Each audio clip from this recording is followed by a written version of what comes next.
Ei, gente, boa noite.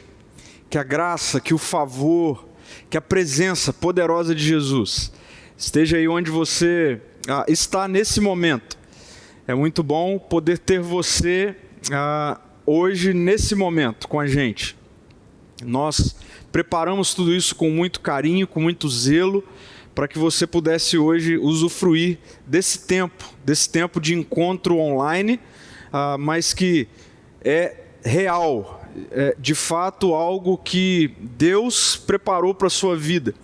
É muito bom saber que nós não estamos atrelados a um espaço físico, nem mesmo a um tempo, porque o Espírito Santo de Deus, ele está presente muito além desses nossos marcos cronológicos, né, da nossa vida e da nossa história.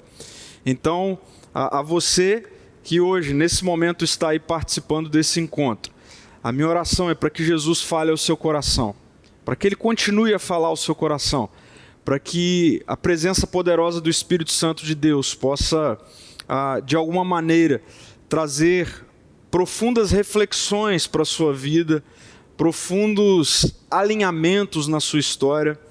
Isso tudo é a graça, é o favor de Jesus. Eu quero orar para a gente refletir um pouquinho na palavra do Senhor nessa noite. Jesus, muito obrigado porque a Tua presença poderosa, amorosa, graciosa está entre nós. Obrigado porque nós podemos hoje desfrutar da presença do Senhor, da graça do Senhor, do favor do Senhor.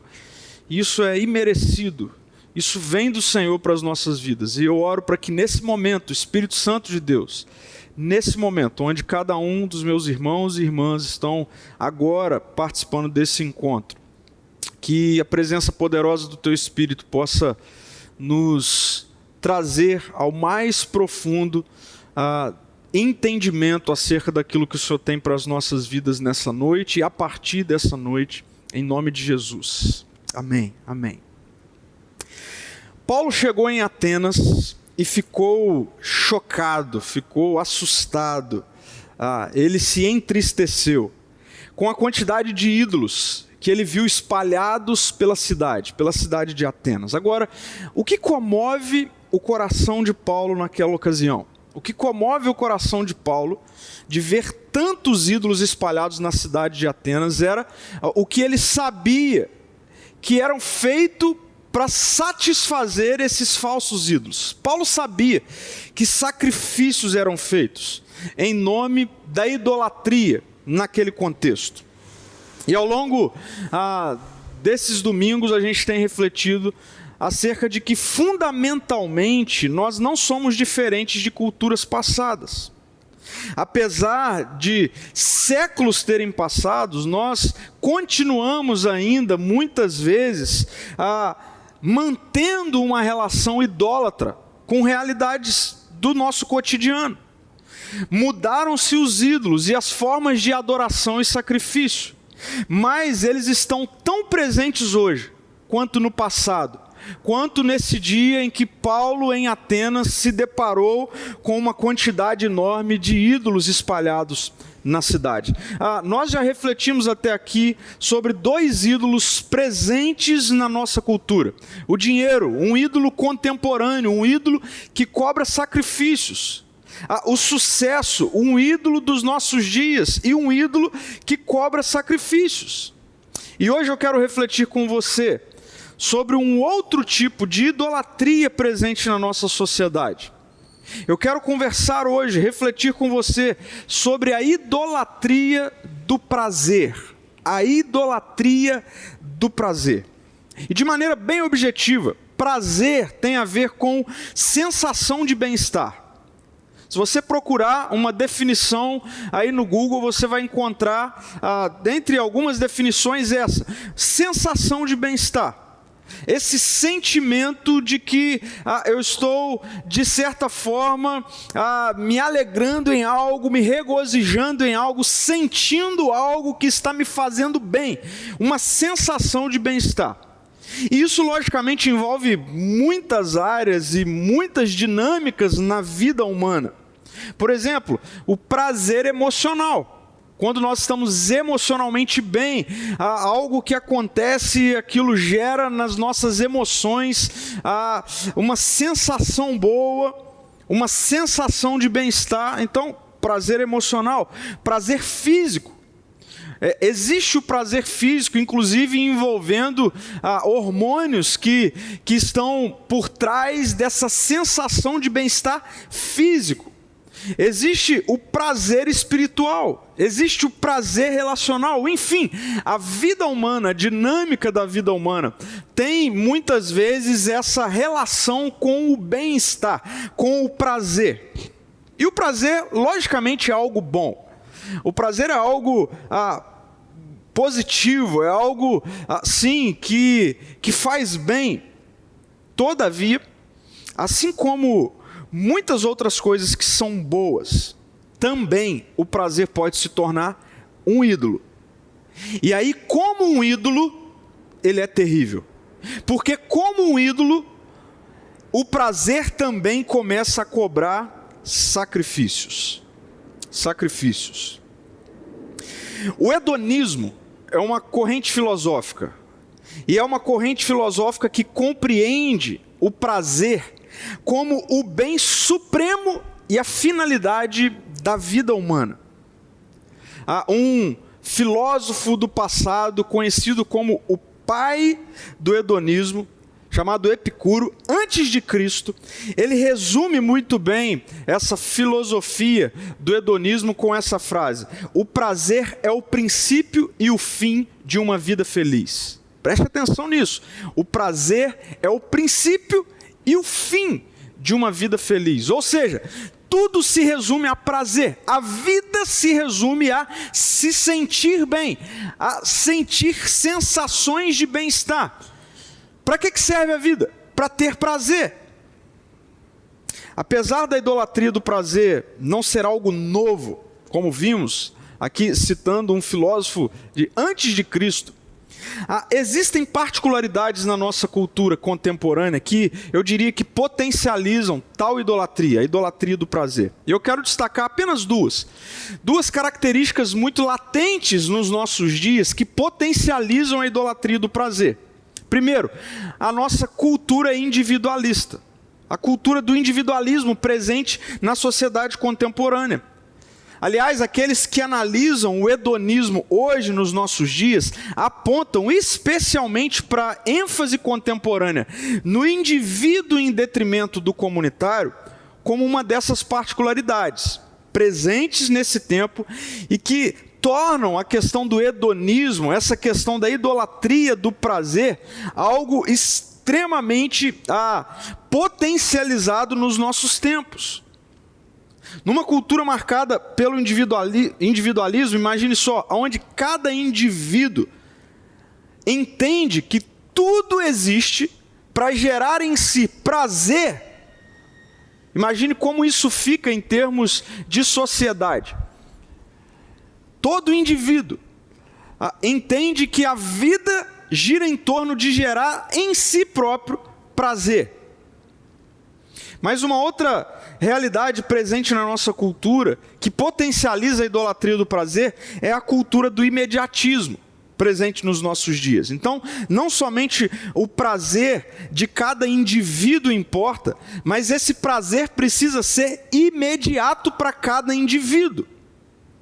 Então veja, a nossa geração perdeu a noção de tempo, a noção de processos, a noção de necessidade de perseverança, de perseverar, de às vezes ter que lidar com momentos de dificuldade, porque não, nós queremos, a nossa cultura quer o tempo todo, de maneira imediata, gerar em cada indivíduo essa sensação de prazer, essa sensação de bem-estar. Mas a questão que nós precisamos refletir, seguindo a linha dos outros domingos, é: que sacrifícios são feitos em ocasião da idolatria do prazer, na nossa cultura individualista e na nossa cultura imediatista? Quais são os sacrifícios? Nós temos defendido essa ideia ao longo dos últimos domingos. Ídolos cobram sacrifícios. O dinheiro cobra sacrifício quando ele se torna um ídolo na vida. O sucesso cobra sacrifício quando ele se torna um ídolo na vida de alguém. E o prazer também. O prazer cobra sacrifícios. Eu queria que vocês considerassem comigo, com muita atenção, esses apontamentos que eu vou fazer acerca dos sacrifícios cobrados pelo ídolo prazer, ou por quando o prazer se torna um ídolo na vida de alguém. Primeiro, os sacrifícios das relações. Muito provavelmente, os sacrifícios das relações é o que mais acontece em termos de sacrifício em nome da idolatria do prazer. Porque não tem como. Imagine só, todo indivíduo entender que tudo ao seu redor gira em torno de gerar prazer para si mesmo. Então isso significa que as relações à minha volta, elas existem para que eu tenha prazer. E é por conta disso, por cada indivíduo entender que tudo gira em torno de si, para gerar prazer e prazer imediato, que relações são sacrificadas na nossa sociedade. Preciso ser bem profundo nisso aqui. Por exemplo, meu amigo e minha amiga, filhos são sacrificados porque muitos pais ou mães não conseguem abrir mão de algo, veja, de um prazer individualista e imediato, para fazer alguma coisa em prol do filho, ou da filha, dos filhos, de brincar com os filhos, de abrir mão de um tempo dedicado de maneira individualista e imediata a si mesmo, para se dedicar aos filhos. E com isso, a relação familiar entre filhos com os pais, inevitavelmente é sim sacrificada. Relações familiares são sacrificadas porque cada um se senta ao redor da mesa com o seu próprio celular e cada um quer ter prazer imediato e individualista e ninguém conversa com ninguém. Então veja, a relação familiar é sacrificada porque nós vivemos numa sociedade que idolatra o prazer, onde cada um quer pensar no bem-estar próprio, individual e imediato. Casamentos acabam porque o cônjuge simplesmente entende que a sua esposa ou o seu marido não lhe dão mais prazer, e eles encontraram com outra pessoa que agora está gerando em si prazer, e então vamos terminar essa relação, porque o que importa é o meu prazer, o que importa é o que eu estou sentindo, o que importa é o meu bem-estar. Muitos homens e também mulheres se afundam em pornografia, em vícios dos mais variados, porque eles precisam gerar imediatamente e individualmente prazer. Sacrifício das relações. Relações são sacrificadas o tempo todo por causa da idolatria do prazer.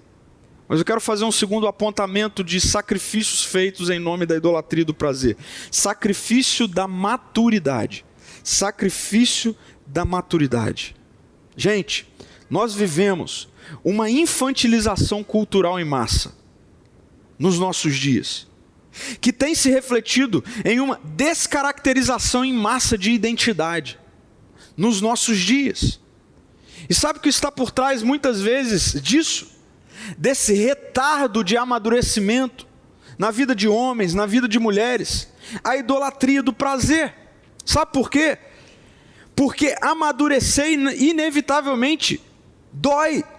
Amadurecer inevitavelmente muitas vezes nos faz com que tenhamos que lidar com dificuldades, com processos difíceis. Faz com que a gente tenha que sair das asas da mãe, do pai e encarar a vida.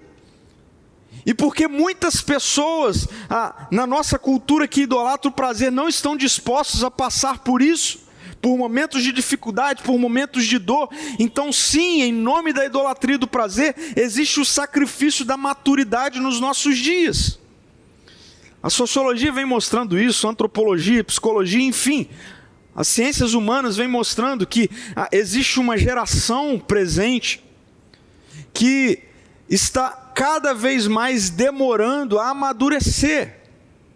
Essa infantilização que vai durando cada vez mais.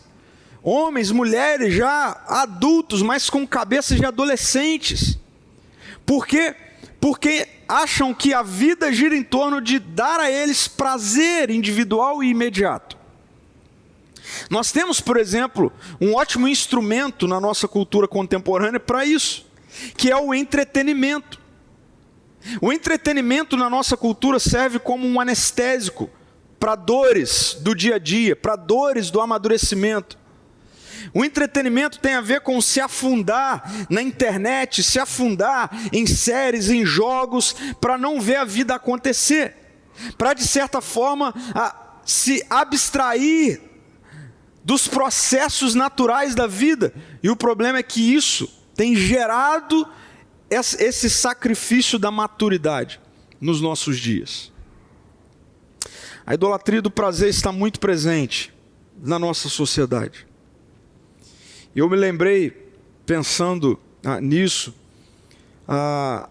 do que foi escrito por um teólogo, um pastor chamado Ricardo Barbosa, quando ele disse assim: quando um comportamento patológico na sociedade se torna uma patologia majoritária entre a população, essa patologia deixa de ser reconhecida como doença para ser reconhecida como cultura ou comportamento.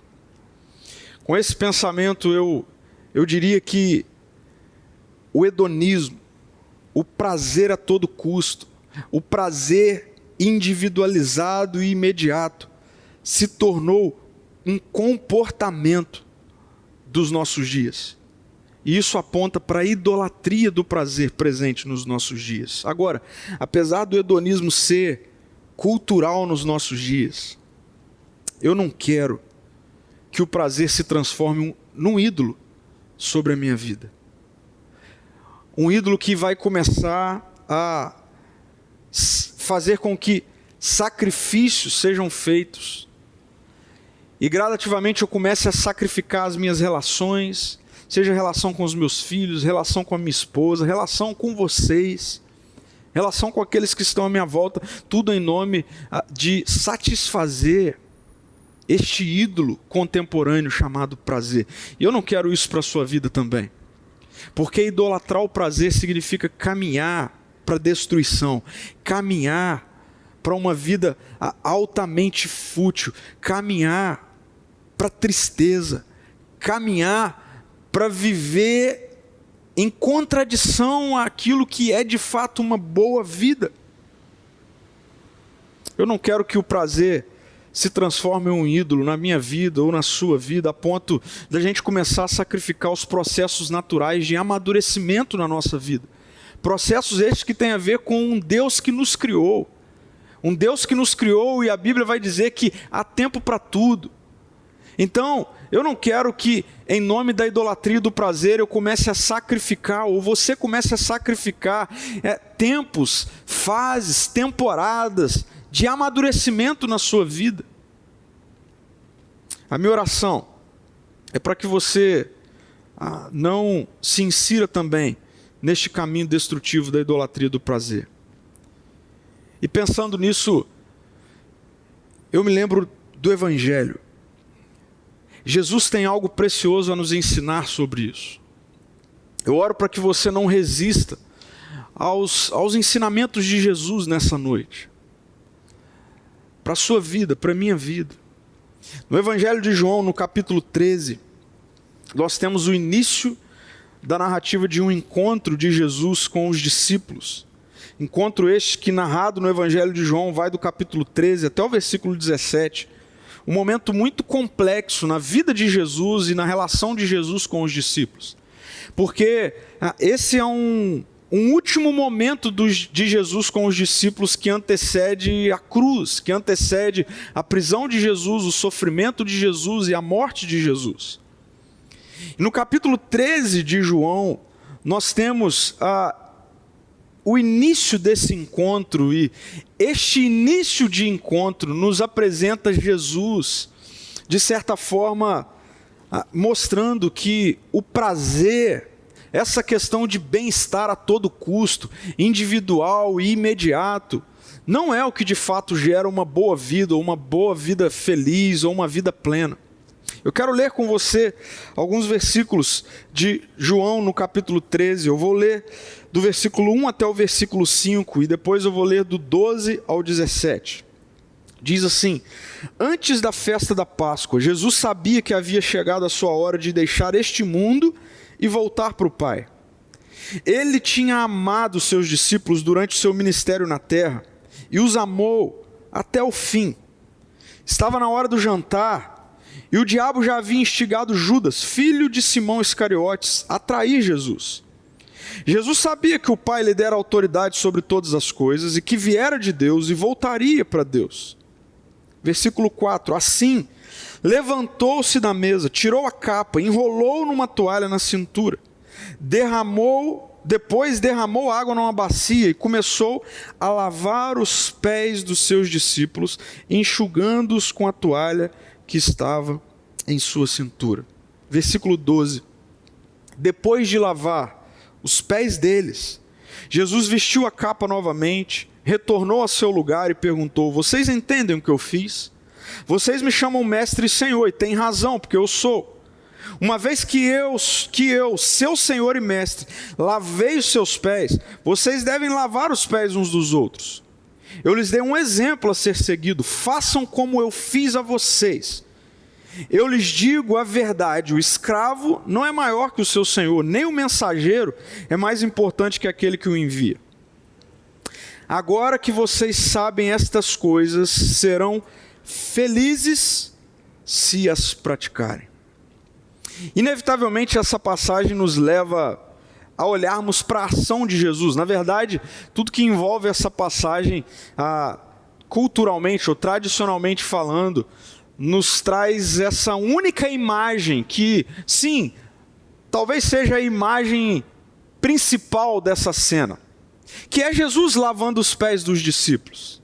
Existem até muitas vezes rituais simbólicos, né, enfim, em contextos, né, de cultos e etc., que enfatiza essa questão de lavar os pés uns dos outros. Jesus, ele estava lavando os pés dos discípulos. Essa é de fato a ação, a postura de Jesus que esse texto nos apresenta. Mas o que isso nos mostra? Muitas vezes eu vejo sendo enfatizado nessa ocasião a questão do serviço. Mas eu estava lendo novamente esse texto ao longo da semana e eu percebi que tem mais do que serviço nesse contexto, no que Jesus está fazendo, nessa postura de Jesus. Na verdade, o serviço é a ponta do iceberg. Serviço é o resultado, mas resultado de quê? Resultado de alguém que não vive pelo prazer. Resultado de alguém que não vive para que tudo gira em torno de si mesmo, para lhe dar prazer, para lhe dar sensação de bem-estar. Resultado de uma vida que se dispõe a fazer algo que era papel de um escravo. O que está acontecendo nesse contexto de João 13 é que Jesus estava ali à mesa com os discípulos. Era uma ocasião onde ele reuniu os discípulos, como eu disse, uma ocasião muito importante dentro do contexto histórico, na relação de Jesus, o Messias, com os discípulos próximos.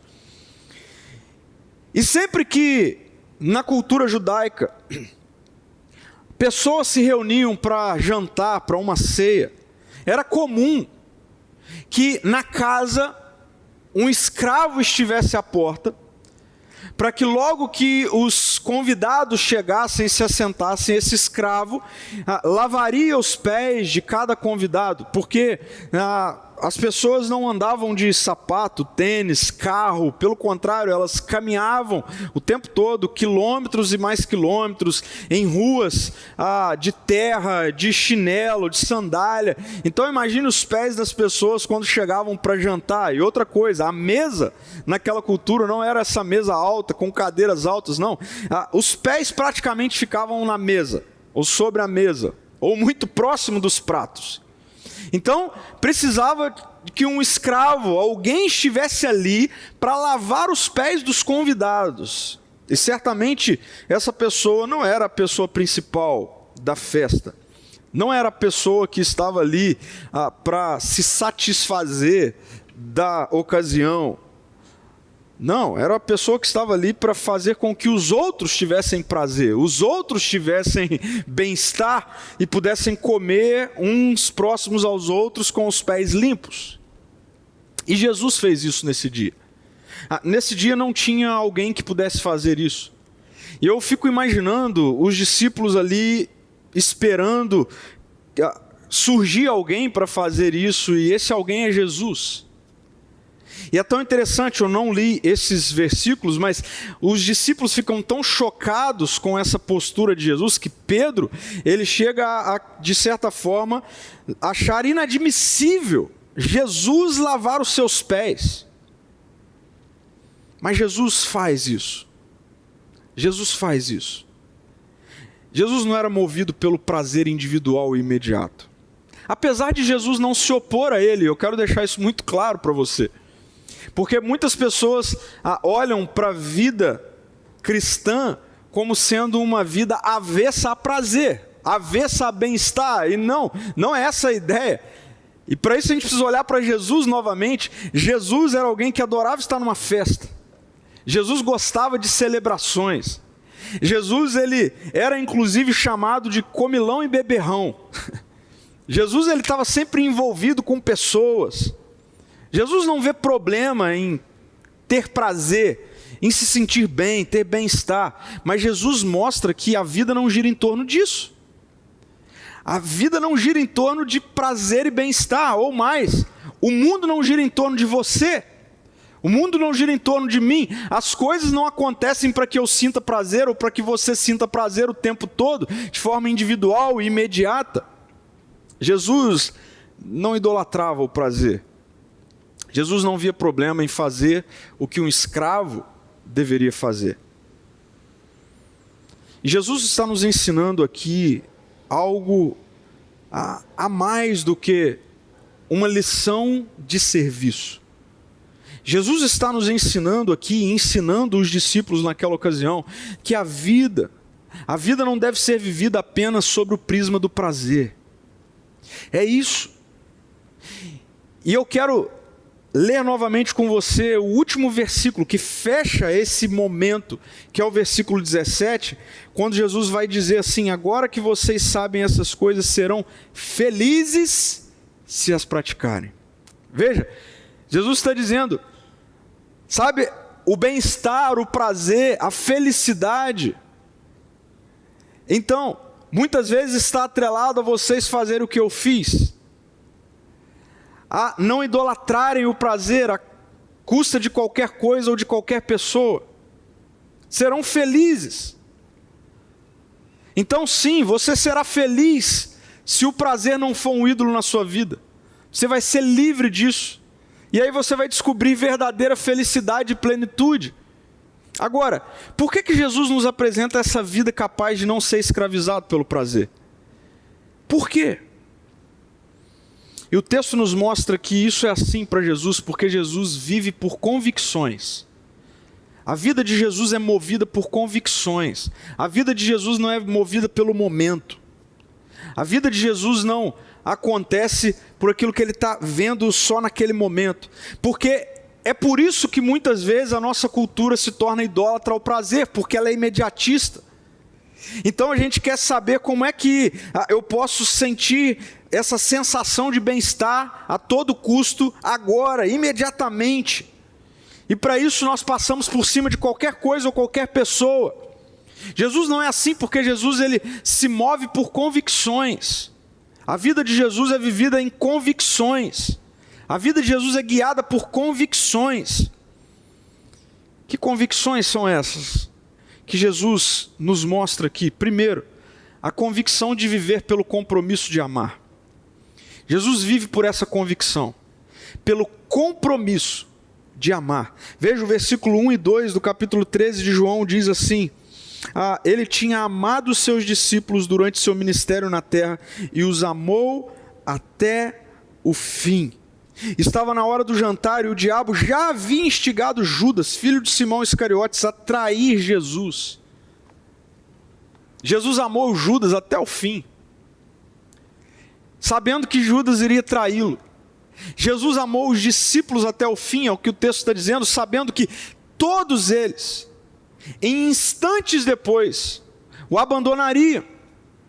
E Jesus amou até o fim. A pergunta é, por que Jesus amou até o fim? Porque amar para Jesus não tem a ver com uma circunstância, com um momento, mas tem a ver com um compromisso.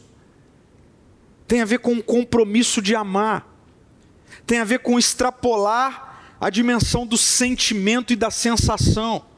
Tem a ver com a aliança. Por isso Jesus não é idólatra do prazer. Por isso Jesus pode lavar os pés de discípulos de pessoas que ele sabia que iria traí-los, que iria traí-lo. Uma vez eu li em algum lugar essa questão e isso me intrigou, a respeito desse momento aqui de Jesus. Pense você, se você soubesse que teria um último jantar, quem você convidaria para estar com você? Esse era o último jantar de Jesus. E quem estavam com ele eram todos os discípulos que ele sabia que daqui a pouco iriam abandoná-lo. E não apenas Jesus convidou esses discípulos para estarem com ele, mas Jesus lavou os pés de cada um deles. Jesus amou até o fim. Por quê?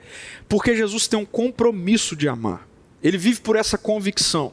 A convicção do compromisso, de viver pelo compromisso de amar. Mas uma segunda convicção.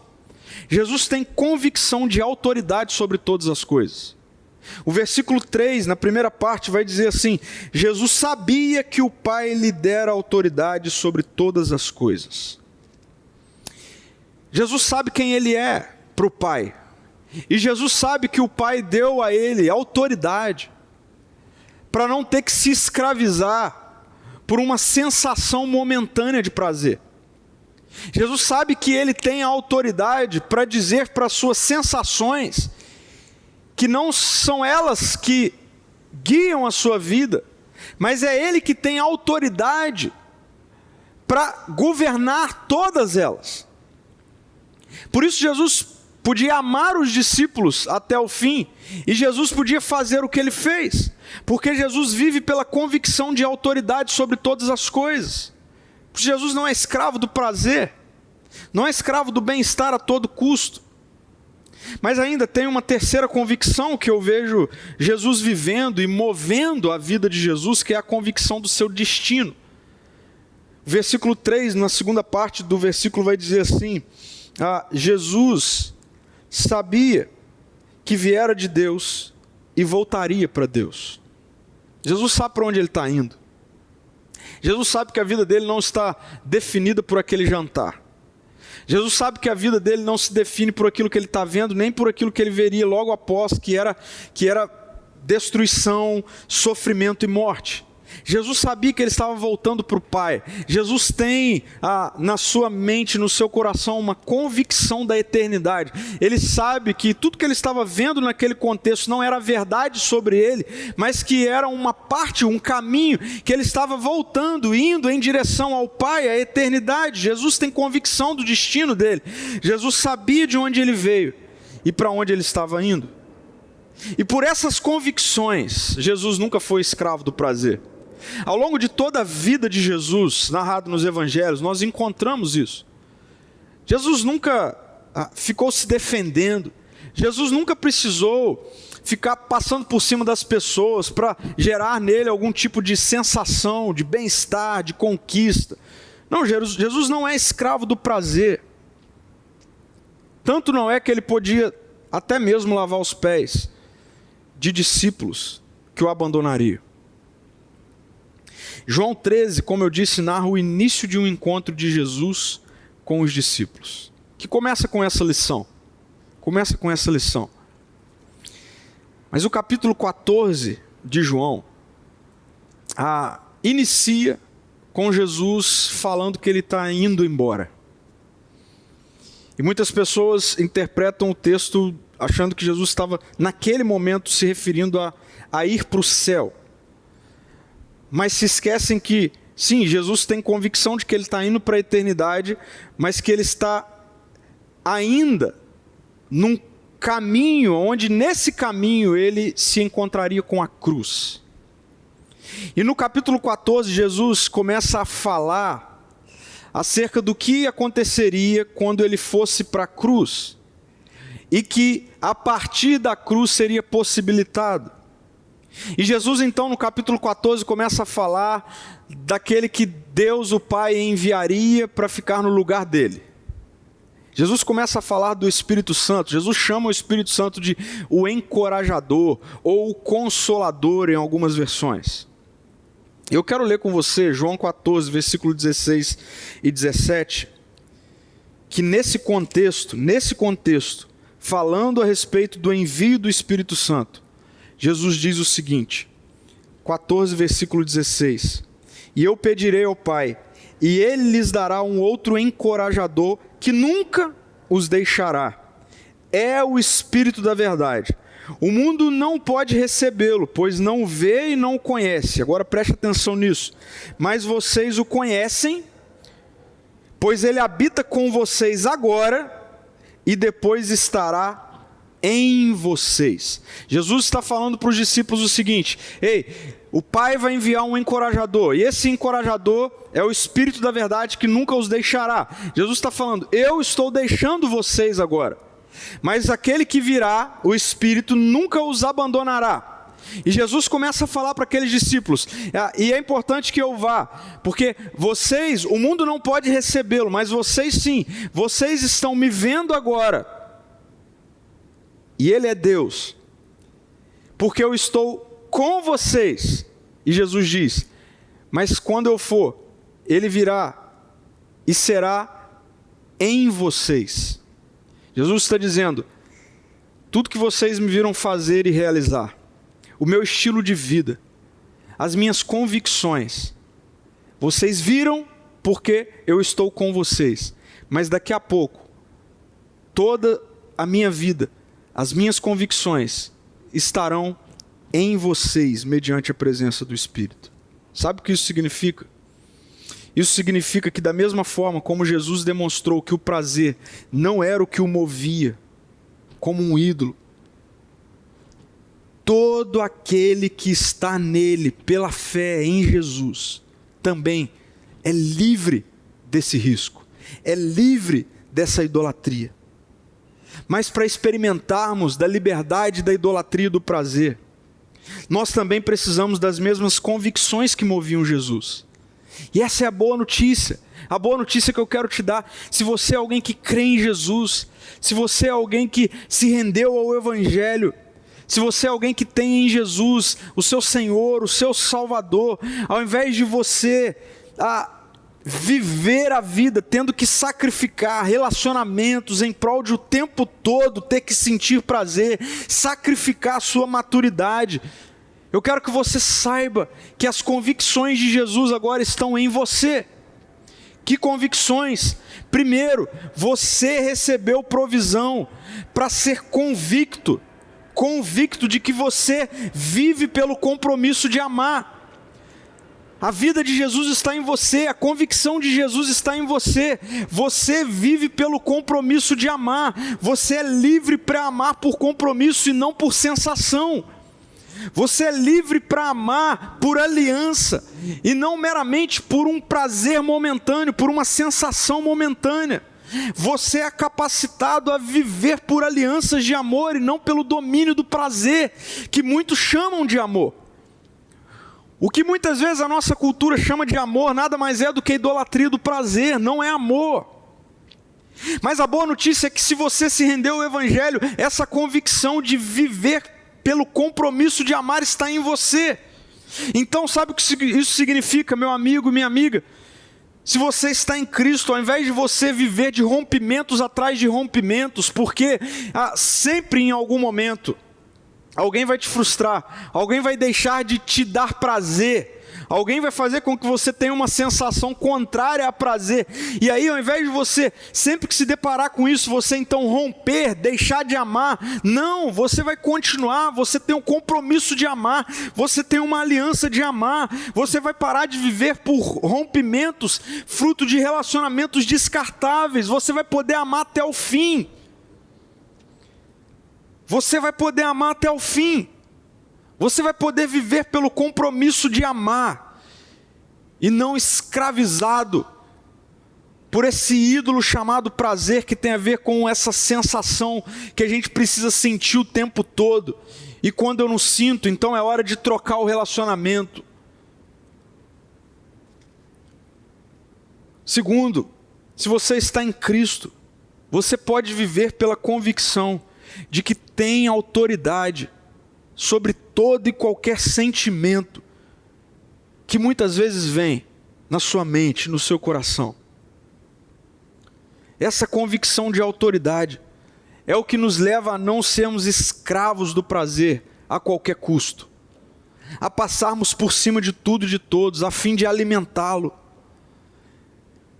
Como isso é uma boa notícia, porque sim, por vivermos ainda nessa presente era, eu e você muitas vezes nos deparamos com os nossos sentimentos tentando nos sabotar, e quantas vezes pessoas caem nessa sabotagem, e por conta disso colocam em risco, jogam fora relacionamentos de anos, casamentos de muito tempo, relacionamento familiar, de amizades, enfim, só porque caíram numa armadilha do sentimento que os trai o tempo todo. Mas se estamos em Cristo, a Bíblia está dizendo, nós temos autoridade, nós podemos dizer não, nós podemos falar não, eu não vou cair nisso que está vindo na minha mente, no meu coração, isso é falso, isso é mentira, isso é destrutivo. Nós temos a autoridade de Jesus. E por fim, nós também podemos viver pela convicção de que existe um destino à nossa espera, e de que nós estamos caminhando para lá, nós estamos voltando para o Pai. Isso significa, meu irmão, minha irmã, que a vida é mais do que um momento, a vida é mais do que um lance, a vida é mais do que uma traição, a vida é mais do que uma sensação, seja ela física, seja ela emocional, de segundos, de minutos, que muitas vezes destrói uma história inteira. Certa vez eu ouvi de um dos meus mentores que na vida muitas vezes nós levamos 15 anos para construir um legado, mas 15 minutos para destruir todo um legado. Quantas pessoas já caíram nessa armadilha e o que estava por trás era a idolatria do prazer. Mas nós podemos, por estarmos em Cristo, viver a nossa vida com convicção de que a vida é mais do que esse momento. E pela vida ser mais do que esse momento, eu posso passar por cima desses desejos pequenos de prazer, de sensação, e eu posso amar até o fim, e eu posso sim demonstrar autoridade sobre todas essas coisas, e negar muitas vezes a mim mesmo. Nietzsche foi um filósofo que desenvolveu muito a respeito de hedonismo.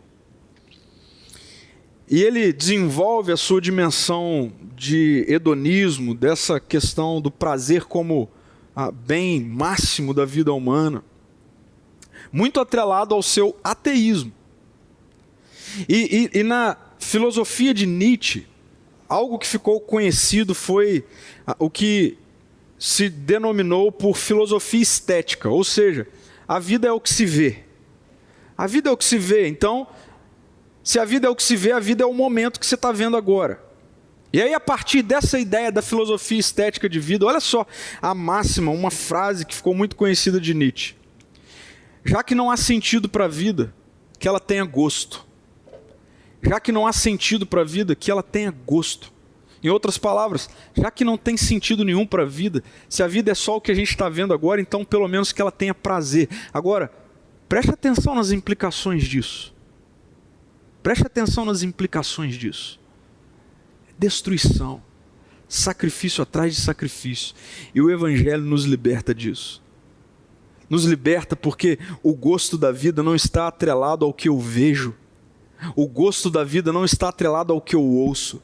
O gosto da vida não está atrelado ao que eu toco, nem o que eu sinto agora, mas na certeza de que eu estou caminhando cada vez mais em direção à verdadeira e à plena vida com Deus eternamente.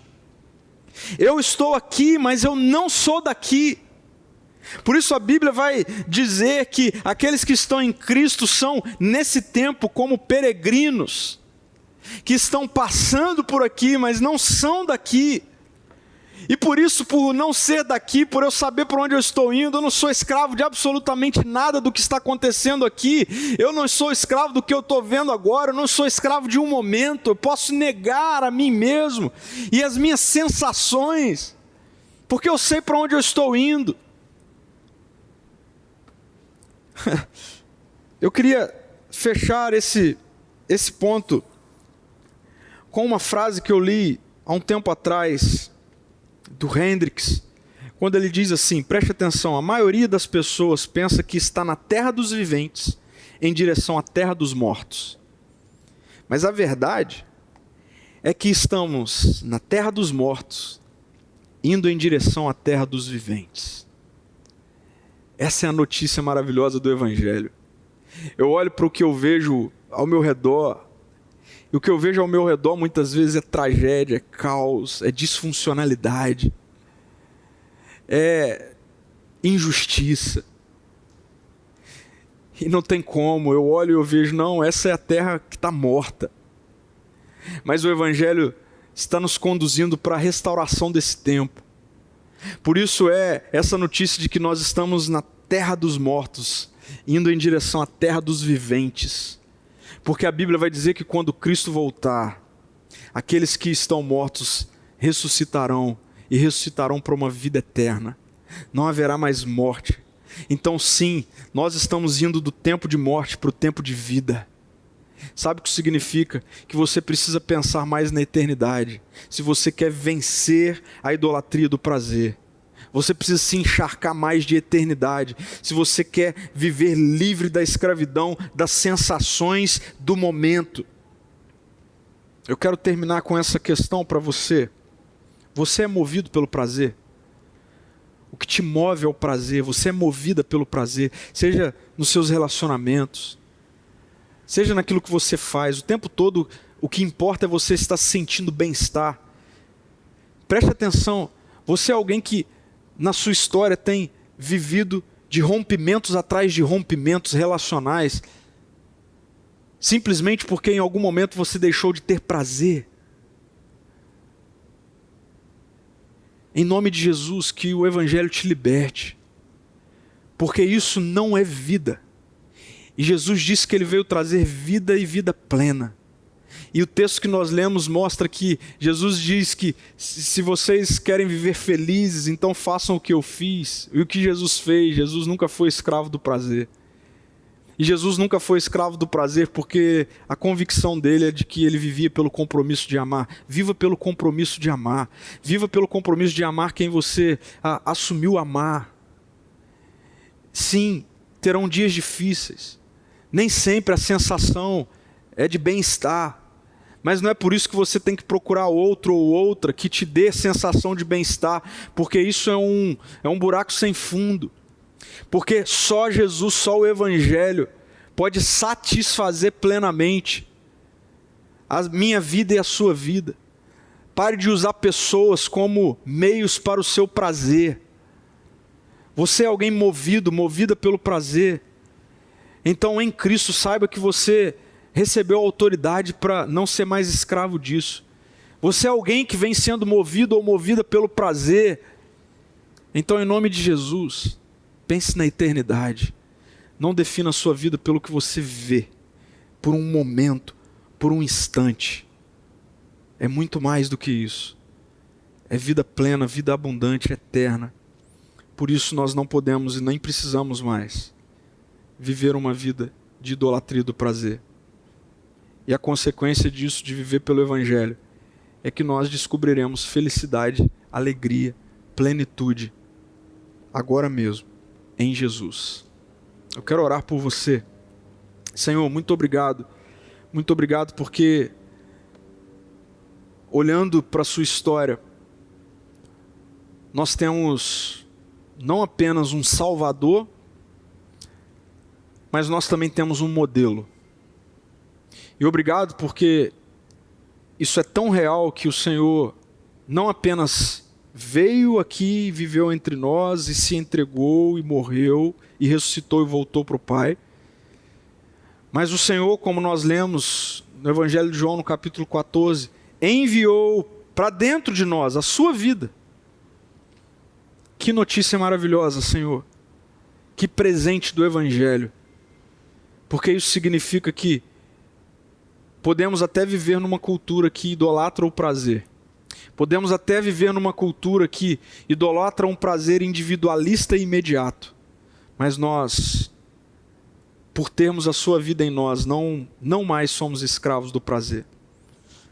Eu oro para que as convicções do Senhor sejam as nossas convicções, Jesus. Convicção de amar até o fim. Convicção de viver pelo compromisso de amar. Convicção de entender amor como uma ação, como uma aliança, e não como uma sensação. Senhor, eu oro para que tenhamos a convicção de que temos autoridade sobre todas as coisas, o que inclui os nossos sentimentos enganosos.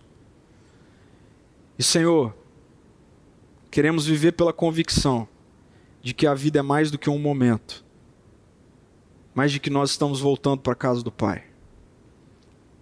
Encharca-nos de eternidade, para que o prazer não seja o nosso ídolo, mas que, ao vivermos no Evangelho e no seu reino, desfrutemos de verdadeira e plena alegria, até que o Senhor volte. Amém, Senhor.